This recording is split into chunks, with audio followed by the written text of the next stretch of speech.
El sorprendente colapso del Imperio Inca es una crónica de terror, pero su final había sido anunciado por las profecías. Cuando empecé a estudiar la historia del Imperio Inca, me sorprendió que solo existiera durante menos de un siglo, antes de ser destruido por los conquistadores españoles. Más sorprendentes fueron las circunstancias que rodearon a la desaparición de este gran imperio. Cuando leí por primera vez lo que había pasado, pensé, ¿cómo puede ocurrir? Uno está acostumbrado a pensar en el destino como algo más etéreo. Al final, supe que el destino de los incas estaba escrito en las estrellas.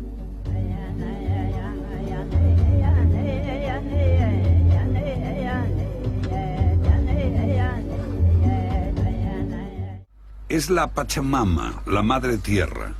De los 7 millones de sus hijos que fueron testigos de la llegada de los españoles, 6 millones murieron después de la conquista. Los supervivientes que sufrieron durante siglos la degradación del cataclismo no lo han olvidado. Mucho de lo que sabemos sobre el Imperio Inca proviene de los cronistas españoles. Para situar su propia historia en el río del tiempo, los incas crearon sus propias embarcaciones, los mitos. Bill Sullivan detecta en los mitos una precisión de conocimientos tan sofisticados como los monumentos de piedra de los incas. Sorprendentes conocimientos de astronomía, impresionantes profecías, las claves para responder al misterio de por qué un imperio poderoso cayó en manos de un puñado de conquistadores. El 21 de junio, el sol del solsticio ilumina las montañas del Valle Sagrado. Aquí, el investigador peruano Fernando Elorrieta descubrió una pirámide con una base 28 veces más grande que la Gran Pirámide de Gizeh. Lo fundamental fue diseñar testimonios que vincularan al hombre con el cosmos. Y solo las personas especializadas, no las personas profanas, podían comprenderla. Secretos de una élite de sacerdotes y nobles. El 21 de junio se reunían aquí para ver la silueta de un puma aparecer en el solsticio de verano, y solo en el solsticio de verano, hasta que los españoles cortaron su cabeza. El día del solsticio, el 21 de junio. Solo ese día, cuando el sol salía, formaba la cara de un puma. En el solsticio de diciembre lo cortaba exactamente por la mitad. Indicadores del tiempo, un dominio vital para la supervivencia en los agrestes valles de los Andes. Cerca del 200 a.C., un impulso creativo de gran pujanza revolucionó la vida en esta región. En todas las áreas andinas se desarrollaron sistemas de terrazas y riego para los cultivos. En un lugar tan inhóspito como los Andes, la agricultura exige a la comunidad enormes esfuerzos coordinados. El respeto entre la gente, entre vivos y muertos, y entre el hombre y la naturaleza, era la ley básica del campesinado andino. Se las había dado un dios creador con forma humana, Viracocha. Su imagen permanece aquí, en esta montaña. La tradición sitúa su llegada aquí, en el lago Titicaca. Hace mucho tiempo, Viracocha salió de este lugar para crear la tierra, el sol, la luna, las estrellas. Cada tribu poseía un lugar propio llamado Pacarina. Podía ser una fuente, una caverna o una colina, de la cual habían emergido los ancestros de cada tribu, llegados desde el lago Titicaca y enviados por el dios Viracocha para poblar los Andes. Lo genial de este sistema era que la Pacarina significaba el lugar del amanecer. Del mismo modo que cada estrella tenía un lugar fijo en el firmamento en relación con las otras, cada tribu tenía su propio territorio bien fijado y podía vivir en armonía con todas las otras tribus. En cierto sentido, una Pacarina es literalmente un portal a las estrellas. Aquí está la Vía Láctea, una banda brillante en el cielo centellea con tal intensidad que su gran espiral de polvo interestelar aparece con asombrosa nitidez. Estas nubes negras reciben el nombre de llama, cóndor, perdiz, sapo, serpiente, zorro. El zorro y la llama. Imágenes en el cielo nocturno de los Andes que serán cruciales en esta historia y que se reflejaban en sus tierras sagradas. Los incas concibieron de que este valle es sagrado por ser un reflejo en espejo de la Vía Láctea. Por ejemplo, utilizaron las formas de la naturaleza para representar las imágenes de las constelaciones andinas, como el caso de la imagen de la llama junto al pueblo de Ollantaytambo. Hamp'atu, el sapo. Aquí en Pisac, la imagen de la constelación del cóndor, con las alas abiertas en actitud de llevar a los espíritus a la Vía Láctea. Para los incas, la Vía Láctea y los días de solsticio eran de suma importancia.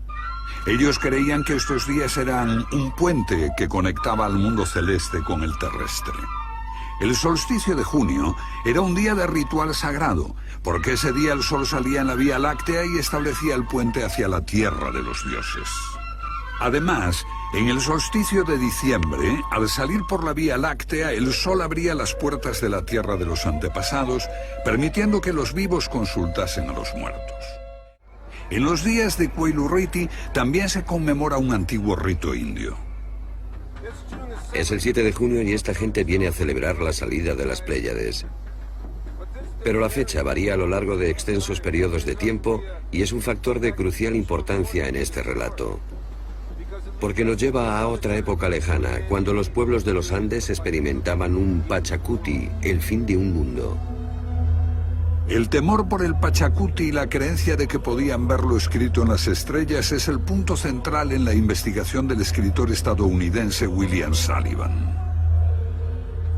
La llegada de los españoles constituye un Pachacuti para los incas y los Andes, el fin de su mundo. Pero antes de eso, hay un mito anterior de inundación y diluvio, una versión andina de Noé y el arca. En este mito, la llama dice al pastor que lleve a los animales hasta la cima del monte Vilcacoto. Advierte al pastor que en un mes se producirá la inundación. Y mientras suben las aguas, la cima del monte se llena de animales. Ese zorro resbala y se moja la cola, por eso la cola del zorro es negra. En el mito, las enormes montañas como el Vilcacoto simbolizan el solsticio de invierno. Y así sabemos que buscamos justamente lo que dice la llama, la época en que las Pléyades se alzaban exactamente un mes antes del solsticio del 21 de junio. Creo que sus mitos eran un mensaje al futuro y querían asegurarse de que este mensaje sería entendido. Descubrimos que dejaron dos pistas: lo que pasaba en el solsticio de junio y en el solsticio de diciembre. Y esto es lo que pasó en el solsticio de diciembre. Aquí está la llama, seguida por el zorro, y al amanecer la cola del zorro está por debajo del horizonte. Así sabemos por qué la cola del zorro es negra, porque este hecho ocurrió en el 650 después de Cristo y el mito señala que ese año fue la era de la inundación. En el solsticio de junio del 650 después de Cristo, la Vía Láctea no estaba ya en el horizonte cuando salía el sol. Eso significaba que las puertas a la tierra de los dioses se habían cerrado. Los mitos dicen que Viracocha, lleno de pena, abandonó este mundo. Y de hecho, los agricultores recuerdan el inicio de una gran guerra, un cataclismo que destruía el equilibrio que el dios había construido. Lo que los chamanes andinos vieron fue un Pachacuti, un fin del mundo. Así, el puente hacia los dioses desaparecía para siempre. Mientras tanto, los Andes se convertían en víctimas de un estado altivo y brutal.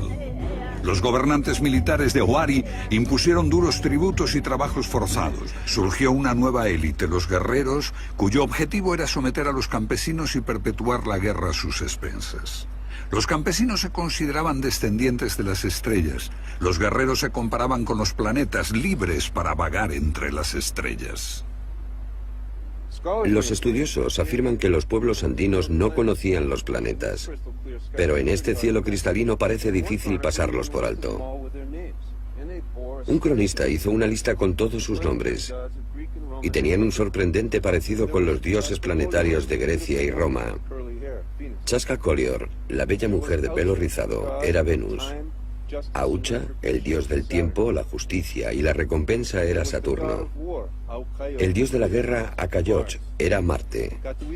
Cuatahuililla, el mensajero, era Hermes o Mercurio, y Pirúa, de donde puede venir el nombre de Perú, era el rey, el dios supremo, Júpiter. Estos son restos de un templo inca dedicado al dios supremo Viracocha. Los españoles entendieron esta palabra como una palabra inca que significa grasa del mar. Pero los incas se rieron porque la palabra viene de una región totalmente distinta y de una lengua que se hablaba en el lago Titicaca, donde se originaron los dioses. Y allí significa plano inclinado del mar celestial, pero ¿inclinado en relación a qué? Lo que se indica es la trayectoria descrita por el ecuador del Sol respecto al plano del ecuador terrestre. Y la posesión de este conocimiento era la clave para entender la precesión y el movimiento de las estrellas. Un giro excéntrico del eje se produce cada 26.000 años. Desde la Tierra parece que las constelaciones viajasen a través de las épocas. Al aparecer detrás del Sol en su salida, cambian en periodos de poco más de 2000 años. Los conocemos como las eras de Piscis, Aries, Tauro. El zodíaco, tal como lo concebimos, tiene 12 constelaciones. ¿Compartían los incas este concepto? Los campesinos indígenas me han dicho que sí. Tenían un sistema de 12 casas en el cielo. Y allí hay restos de 12 templos, dedicados a cada uno de los 12 linajes reales incas. Los símbolos son distintos, pero el significado parece el mismo. El dios Viracocha se convierte en el regidor de este eterno movimiento y se identifica con Saturno. Saturno era llamado el padre del tiempo, porque efectuaba un periodo más largo que cualquier planeta en torno al Sol. Y los antiguos utilizaban a Saturno para rastrear el inmenso trayecto del tiempo procesional a través de sus conjunciones con el planeta Júpiter. Para medir esa distancia de 26.000 años existía este atajo. Saturno y Júpiter se unen cada 20 años. Cada conjunción ocurre a una tercera parte de su paso a través del zodíaco, pasando ligeramente por su anterior ubicación. Después de 40 conjunciones, unos 800 años, vuelven a su lugar de partida. Un atajo a la precesión desconocido por nosotros durante mucho tiempo. Pero los pueblos andinos lo sabían muy bien. Aquí, en este templo, los sacerdotes ejecutaban 40 danzas. Los incas contaban las tribus por unidades de 40. El número sagrado 40, la clave para calcular la precesión de los equinoccios y el símbolo del eterno retorno, aparece en el ritual. Desde la ciudad de Cuzco se difundían 40 líneas rectas a partir de dicho centro. Los narradores dicen aún que el dios Viracocha bendijo a sus antepasados al dejar este mundo y dio su apoyo a los incas para asegurar sus derechos en este mundo. Los incas asimilaban su mítico antepasado, Manco Cápac, al planeta Júpiter. Y el mito señalaba una conjunción de Saturno y Júpiter que anuncia al mundo entero cómo los incas, con la bendición de Viracocha, habían llegado para gobernar en los Andes. Los incas son solo una tribu más entre muchas, y su valle de Cuzco está siendo invadido por un enemigo odioso. Su viejo rey está en retirada, está desesperado, pero no solo por ese ataque enemigo. Dentro de 5 generaciones, dice a su hijo Yupanqui y a sus generales, habrá un fatal Pachacuti, un final de los tiempos, y la totalidad de los Andes será destruida. Pero su hijo, el príncipe Yupanqui, no quiere rendirse, aparta a su vacilante padre y se hace con el mando.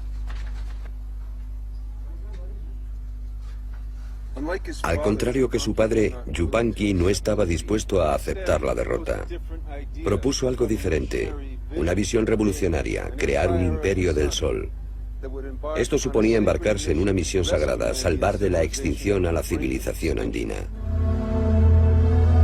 El príncipe Yupanqui asume un nuevo y significativo nombre, Inca Pachacuti, el que derriba el mundo. Parece arrastrado por un extraño sentimiento de urgencia. Partiendo del estrecho valle de Cuzco, él y sus 4 sucesores inician un curso de expansión. Abolieron horrores tales como el canibalismo y la explotación de los campesinos por la clase guerrera y restauraron la paz después de 8 siglos de continuas luchas. Llamaron a su reino el Imperio del Sol. El Inca Pachacuti no pudo recuperar la antigua paz de Viracocha. Favorecer a los campesinos oprimidos podía crear conflictos con los guerreros. Para evitarlo, ofreció a estos últimos el prestigio de participar en la creación del Imperio del Sol. Y así, la trayectoria de los guerreros se iluminaba con las imágenes del Sol y de brillantes estrellas y planetas. Si había que luchar en muchas batallas, había que superar muchos obstáculos, pero por encima de todo, había un extraño y poderoso carisma que defendía a los pueblos andinos que tenían su centro en el Cuzco. A diferencia de otros imperios, los incas no malgastaron su talento erigiendo templos profusamente adornados. Por el contrario, construyeron en la tierra. Por todos los Andes, los incas impusieron un férreo sistema donde cada tribu conquistada trabajaba por el bien común. El dinero era desconocido y la propiedad privada estaba severamente limitada. La grandeza se consiguió centrando todas las energías en la construcción de terrazas, sistemas de riego y carreteras. ¿Qué hizo que Pachacuti y su padre mirasen al cielo? Los incas han sido acusados de glorificar y manipular su propia historia. Veamos el testimonio de un grupo completamente distinto. Las tribus conquistadas de Huarochiri. Según sus leyendas, hay una llama en el cielo que baja de la Vía Láctea y bebe todo el agua del mar cada noche. De lo contrario, el mundo se destruiría. Esto es lo que veían Pachacuti y su padre. Igual que en el 650 después de Cristo, cuando un zorro se hundía, ahora es el turno de la llama.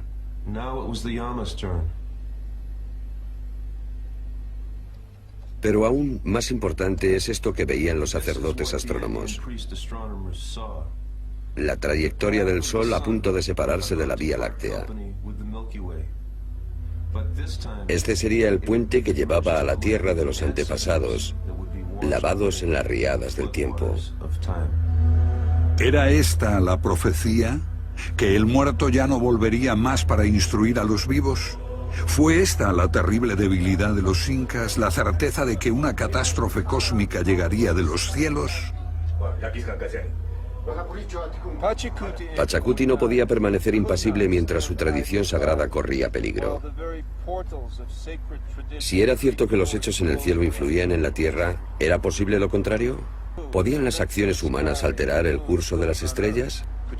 Yo creo que era así como Pachacuti concebía la guerra. Una guerra contra el tiempo, porque el tiempo era despiadado y por eso había que detenerlo. Martín de Murúa registró una leyenda del comienzo del reinado del Inca Pachacuti. En ella, un anciano con barba provoca grandes lluvias que amenazan con ahogar a Cuzco, haciendo sonar la sagrada caracola. El Inca Pachacuti va a buscarlo. Todo esto puede reflejar un acontecimiento histórico. Fuertes lluvias amenazaban la capital del Cuzco. Pero el mito menciona también un acontecimiento astronómico. Se trata de la conjunción de los planetas Júpiter y Saturno. La verdadera alarma para los incas era que esta conjunción de planetas tuviese lugar en el mismo punto que en el 650 después de Cristo. Habían pasado 40 conjunciones y ahora Saturno y Júpiter ocupaban justamente el mismo lugar en el cielo. La misma conjunción que 8 siglos antes había anunciado el colapso inminente del mundo anterior. Como todo andino, Pachacuti creía que las señales del cielo anunciaban lo que pasaría en la Tierra. Pero si cambiaban los hechos en la Tierra, ¿se podría alterar el curso de las estrellas? Si él podía impedir que el mundo cayese en el caos y en el derramamiento de sangre y restauraba el orden de Viracocha en la Tierra, ¿podrían los cielos evitar sus fatales conjunciones? ¿Se podía eludir el destino? Martín de Murúa cuenta que así lo hizo emprendiendo una reforma religiosa. Pachacuti transformó la ciudad de Cuzco en el ombligo de la tierra, con el sol como centro de la religión. El Coricancha, el templo del sol de Pachacuti, estaba revestido en oro. Y de aquí salían 40 rayos llamados seques, que señalaban al horizonte, como si fuera una telaraña gigante. Todos los pueblos tribales de los Andes, los descendientes de las estrellas, estaban ligados con el sol que ocupaba el centro. Y él instituyó esto, la Intihuatana, que literalmente significa para amarrar el sol, para ligar con la religión solar a todos los pueblos tribales de los Andes. Cada tribu descendía de una estrella propia. Si las estrellas no podían moverse en relación al sol, entonces ellos podían ganar la guerra contra el tiempo. Y Pachacuti se convirtió en soberano de todos. El día del solsticio de diciembre, el día en que el puente hacia los antepasados estaba abierto. De todas partes del imperio, las tribus enviaban delegaciones aquí, a Cuzco. Cada una llevaba 2 niños inmaculados. Algunos de esos niños eran sacrificados en el más solemne de todos los rituales, conocido como el Capazcocha. El significado del Capazcocha había sido un enigma desde el principio. Yo creo que su secreto está en el significado de la misma palabra. Capac era el rey sacerdote y astrónomo, y Cucha significa súplica. La súplica del rey, porque era gracias a esta súplica del Inca que los niños sacrificados viajaban a las estrellas. Que el sol y la luna sean jóvenes para siempre. Que la tierra siga en calma. Ama Pachacuti.